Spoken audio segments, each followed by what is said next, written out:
30 days hath September, April, June, and no wonder all the rest eat strawberry jam except my aunt, and she drives a bicycle. The months of the year can be a bit confusing. Some of them have got 31 days, some of them only have 30. And there's February. February doesn't even have that many. There doesn't seem to be any kind of pattern to how the different size months are distributed through the year. And if you translate September, October, November, December from Latin into English, it comes out as 7th month, 8th month, 9th month, 10th month, which they're not. It's just chaos. But it's okay.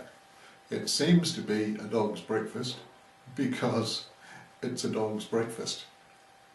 For thousands of years, lots of different people tinkered with the calendar and messed it up completely. Now, in modern times, we're collectively able to say, no more. It's a total mess. Let's keep it the way it is. The word month refers to the moon, and that's originally what the months were about. The phases of the moon were enormously important to people for agricultural and religious purposes, and the months were a way of tracking the waxing and waning cycle of the moon as it went through the year. The months were either 29 or 30 days long because the moon takes 29.5 days to make one complete orbit of the Earth and to go through one complete cycle. Unfortunately, 29.5 day cycles don't fit in very neatly into the year. It's actually 12 1/3 cycles of the moon in a year, and that gets very messy when you're trying to design a calendar.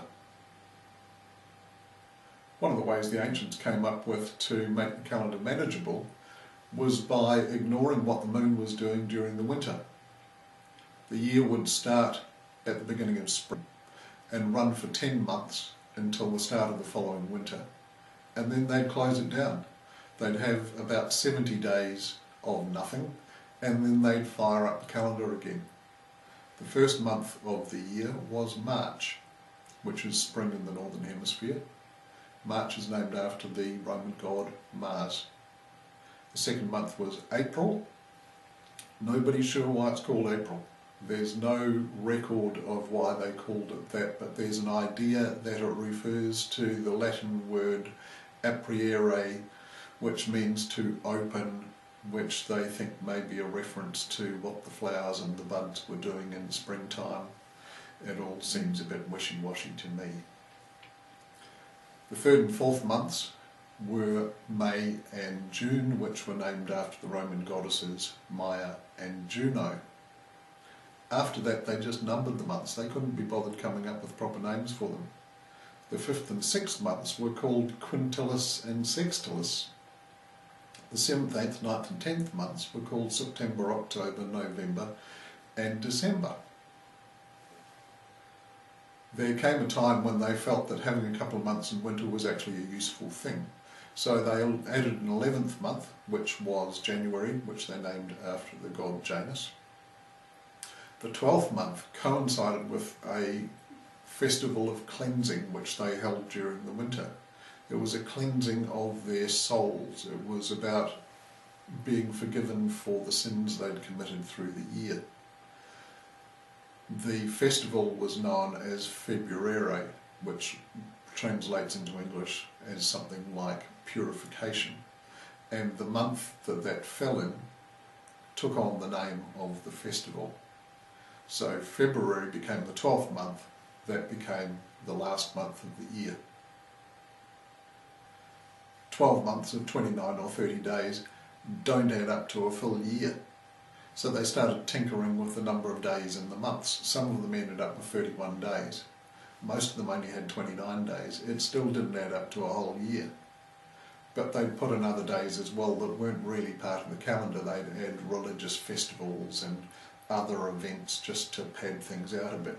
But they always kept it that February the 29th was the last day of the year in a leap year. If it wasn't a leap year, February 28th was the last day of the year. The calendar became an important administrative tool of the Roman bureaucracy. Roman officials were elected or appointed to office and took up their positions on the 1st of January every year. So it became convenient for the calendar to begin on the 1st of January every year as well. So January became the first month of the year, it ran through to December, and then January was the start of another year. When Julius Caesar came to power, one of the things he did was standardise the calendar. He wanted something that could be used through the whole Roman Empire, which had become pretty huge. He wanted it to have the right number of days in it. He wanted it to be the same from one year to the next. So they fiddled around with it. They added some days to some of the months, and it ended up looking pretty much exactly like it does now, except that the 7th and 8th months were still called Quintilis and Sextilis. Later on, their names were changed to July and August in honour of Julius Caesar and his successor, Augustus. The Julian calendar worked very well to a point, but it wasn't precisely in sync with the year. It worked on the idea that a year is 365 and a quarter days long, but actually it's about 10 minutes less than that.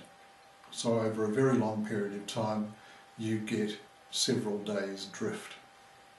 By the 16th century, Pope Gregory XIII decided it was time to rectify that discrepancy, and what they did was pretty simple, really. Under the Julian calendar, you had 100 leap years every 4 centuries. With the Gregorian reform of 1582, that was changed to 97 leap years. That fixed the problem. The Gregorian calendar is what we work with today. If you wanted to reform the calendar again, there's an easy way to tidy it up and simplify it. You'd just need to add a 13th month and make every month 28 days long.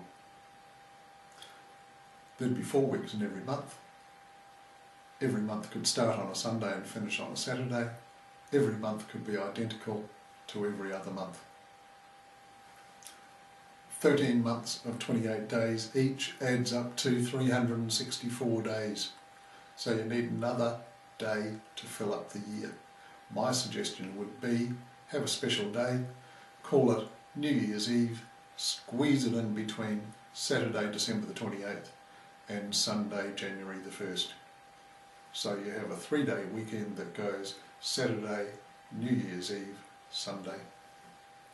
And you'd do the same thing at the end of February, every 4 years, with a leap day. So you'd go February 28th, leap day, March the 1st.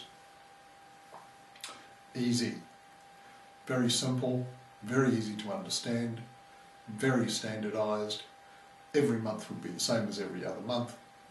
Every year would be the same as every other year. And when I think about it, I think, how boring would that be? Do we really want to make the world more dull than it is? No. I think stick with what we've got, as messy as it is. It works for me.